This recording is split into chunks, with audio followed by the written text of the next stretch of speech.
नमस्कार मित्रों, जय श्री राम सभी को। मित्रों, आज का विषय मैं लाया हूँ जाति के ऊपर। और जाति को लेकर हमारे समाज में बहुत सारी भ्रांतियां फैल रहा है, लोगों के अंदर बहुत सारे कंफ्यूजन है। तो इसके बारे में जानने के लिए हम शास्त्र और शब्दकोश में जाना पड़ेगा। इसके बीच में और एक बात जान लीजिए, पूरा विश्व में हमारा भारतवर्ष में ही पहले ही मनुष्य का सृष्टि हुआ था। मित्रों, ये जाति शब्द को समझने के लिए हमको वर्ण को भी समझना पड़ेगा। वर्ण क्या होता है और जाति क्या होता है, वो दोनों के बीच में क्या अंतर है। तो पहले जो वर्ण व्यवस्था हुआ वो सर्वप्रथम व्यवस्था होता है वर्ण व्यवस्था। तो वर्ण व्यवस्था से जाति व्यवस्था कैसे उत्पन्न हुआ उसके बारे में आपको बताना जा रहा हूँ। वर्ण शब्द की व्युत्पत्ति ब्रू धातु से हुई है, जिसका अर्थ चुनना होता है। अतः वर्ण शब्द का अर्थ हुआ व्यवसाय किंवा काम धंधा करना। इस वर्ण व्यवस्था में लोग अपना अपना कर्तव्य पालन पूर्ण परिश्रम के साथ करना चाहिए, जिसको वर्णाश्रम कहा जाता है। और सनातन धर्म को भी वर्णाश्रम धर्म भी कहा जाता है। मार्को 7.4 में आश्रम शब्द की व्याख्या आप देखोगे, कर्तव्य पालन के लिए पूर्ण परिश्रम किया जाना चाहिए। संपूर्ण ब्रह्मांड का रचयिता श्री कृष्ण के अवतार श्री कृष्ण ने गीता में क्या कहते हैं। गीता का 4th अध्याय 13वां श्लोक में चतुर्वर्ण माया षष्टं गुण कर्म विभागशः तस्य कर्म मापी मां विद्य कर्ता रमव्यम। इसका अर्थ शंकर भाष्य में यही हुआ, ब्राह्मण क्षत्रिय वैश्य और शूद्र इन चारों वर्णों का नाम चतुर्वर्ण है। सत्व रज तम ये 3 गुणों के विभाग से तथा कर्म के विभाग से ही यह चारों वर्ण मुझ ईश्वर द्वारा रचे हुए उत्पन्न किए हुए हैं। परमात्मा ने वेदों में क्या कहते हैं इसके बारे में। ऋग्वेद मंडल 10 सूक्त 9 और मंत्र संख्या 12। ब्राह्मणस्य मुखमासीतः राजन्यः कृतः उरु तदस्य यदस्य पद्माभ्य शूद्र अजायते। इसका अर्थ यही हुआ, उस परमात्मा के मुख से ब्राह्मण की उत्पत्ति हुई, बाहु से क्षत्रिय की उत्पत्ति, उदर से वैश्य की और पदों यानी पैरों से शूद्र की उत्पत्ति हुई है। इधर भगवान का परमात्मा का मुख, जंघा, बाहु, पैर आदि जो बात आई है, सूक्ष्म शरीर का तथ्य बोला गया। ये अलौकिक पद्धति में मनुष्य को कैसे उत्पन्न किया गया, तो इसके बारे में बताया गया। मित्रों, वर्ण व्यवस्था हिंदू सनातन धर्म में सामाजिक कार्योन्नति का एक आधार है। हिंदू सनातन धर्म ग्रंथ के अनुसार समाज को 4 वर्ण के कार्यों से समाज का स्थायित्व दिया गया है, ब्राह्मण क्षत्रिय वैश्य और शूद्र। इसमें सभी वर्णों को अनेक कर्म से श्रेष्ठ माना गया है। यह 4 वर्णों का कर्म क्या है, जैसे कि मनुस्मृति का पहला अध्याय 28वें श्लोक में ये लिखा है, ब्राह्मणों के लिए काम क्या है, पढ़ना, पढ़ाना, यज्ञ करना, यज्ञ कराना, दान देना, दान लेना, ये 6 कर्म निश्चित किया गया है। उसी प्रकार क्षत्रिय लोग क्या करेंगे, प्रजाओं की रक्षा, दान, यज्ञ, पढ़ना और गीत नृत्य आदि में आसक्त न होना, ये 5 कर्म निश्चित किया गया है। उसी प्रकार वैश्य लोग क्या करेंगे, यज्ञ करना, पढ़ाना, रोजगार करना, दान देना और शुद्ध में पैसा देना और कृषि करना, ये सब वैश्यों का काम है। आखिरी वर्ण शूद्र वर्ण है, जो भगवान ब्रह्मा का तत्वरूपी पैर से प्रकट होकर संसार की सेवा करने के लिए जिनको बना गया, उनके बारे में लिखा गया। ब्रह्मा ने उपयुक्त तीनों वर्ण का गुणानुवाद करते हुए सेवा करना, ये एक ही कर्म शूद्र के लिए निश्चित किया गया। मतलब मित्रों, ये कर्म का अंदर आता है, जैसा नाई कार्य करना, नाई होते और धोबी होते जो कपड़ा धुलाने का काम करते।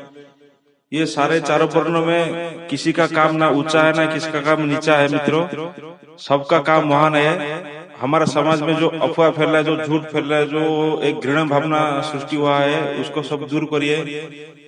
तो मित्रों, अभी मैं जाति के ऊपर जाता हूँ। जाति का जो सृष्टि हुआ उसके बारे में बता रहा हूँ। संस्कृत में जात शब्द से जाति हुआ, जिसका अर्थ यही हुआ जन्म लिया अथवा अस्तित्व में आया। मित्रों, लोग कहते हैं जाति मतलब पशु, पक्षी, मनुष्य, नारी, पुरुष, ये सब जाति अलग अलग जाति है। मित्रों, ये भी बात सही है, और इसको भी हम प्रमाण कर सकते हैं न्याय दर्शन के हिसाब से। अभी इसके बारे में बता रहा हूँ आपको। यहाँ देखिए, ये सूत्र में लिखा है आकृति तदपेक्षत्वात् सतो व्यवस्था निषिद्ध है। इसका मतलब वही होता है, आकृति का समान होना ही जाति का लक्षण है। मित्रों, जैसा आकृति एक प्रकार, जैसे पशुओं का, जैसे मान लो गाय है, गाय का आकृति एक प्रकार का है तो गाय जाते हैं, तो मनुष्य का आकृति से अलग है। तो ये जो आकृति क्या है, आकृति जो बॉडी का जो स्ट्रक्चर होता है, बॉडी का जो कंस्ट्रक्शन होता है, जो बनावट होता है, उसके हिसाब से हम अलग अलग जाति के नाम पे बुला सकते हैं। यहाँ और एक सूत्र क्या कहती है, नाकृति व्यक्तपेक्षत्वा जाताभिव्यक्त है। इधर भी यही बता रही है, आकृति और व्यक्ति को अपेक्षा से ही जाति का ज्ञान होता है।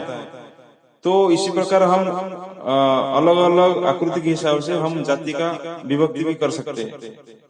अब हम मनुष्य समाज में आते हैं। वर्ण में जाति है, लेकिन जाति में वर्ण नहीं है। जातियों को वर्ण नहीं कहते, केवल ब्राह्मण, क्षत्रिय, वैश्य, शूद्र, इन 4 जातियों को ही वर्ण संज्ञा दी जाती है। तो मित्रों, अभी जैसा मनुष्य समाज में जाति, फिर जातियों का नाम क्या हुआ, जैसा सूत, मगध, निषाद, बेधक, पारसव, महिष, उग्र, अम्बष्ट, कायस, चर्मकार, क्षमा, चंडाल इत्यादि, ये सब मनुष्य समाज में जातियों का नाम है। तो इसके बारे में हमारा शास्त्र क्या कहती है मनुस्मृति में। मित्रों, ये श्लोक में देखिए, इधर जाति कम से कम 3 जातियों का उदाहरण है। ऐसा भी अनेक उदाहरण मिलेगा मनुस्मृति में।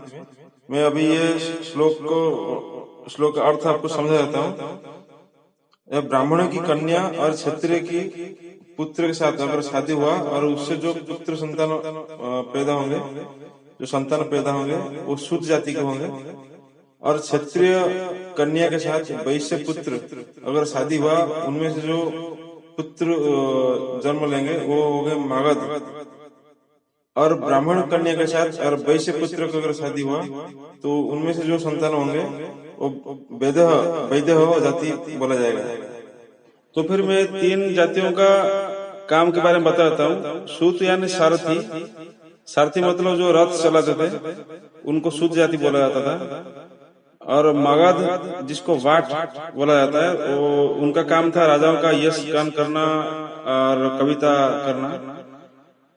और वैदक, ये जो जाति थे, उनका अर्थ मतलब वणिक यानी व्यापारी, ये लोग व्यापार करते थे। तो इसी प्रकार और जो बाकी जातियां है, उनका भी अलग अलग काम कार्य था। तो मित्रों, ये सब मनुस्मृति से मिलेगा। और मैं आखिर में यही कहना चाहता हूँ बंधु, ये जो वर्ण व्यवस्था और जाति व्यवस्था है, ये सिर्फ एक प्रकार का कर्म व्यवस्था है। और जो वर्ण की नाम आता है, तो ये हमारा मंदिरों आदि देवस्थल में कार्य करने के लिए 4 वर्णों को फिक्स रखा गया। तो उसके बाद जो जाति का जो सृष्टि हुआ, जाति का कोई लिमिट नहीं है। जब निर्दिष्ट कोई वर्ण का अंदर शादी नहीं होता है और एक वर्ण दूसरे वर्ण की शादी होता है, तो जाति तब जाके शुरू होता है। तो इसमें कोई पाबंदी नहीं है, लेकिन इसको मानना जरूरी है और जानना भी जरूरी है। तो मैंने जो मनुस्मृति से प्रमाण दिया, मनुस्मृति के बारे में थोड़ा जान लीजिए। मनु भगवान स्वयं मनु का लिखित पुस्तक मनुस्मृति है, जो ब्रह्मा का मानस पुत्र मनु है, तो कोई आम आदमी नहीं है। तो मित्रों, मैं आशा करता हूँ आप सब समझ गए होंगे। तो मेरा जो चैनल को मित्रों सब्सक्राइब नहीं किए, सब्सक्राइब करिए और कमेंट लिखिए, लाइक करिए और शेयर भी करिए। धन्यवाद।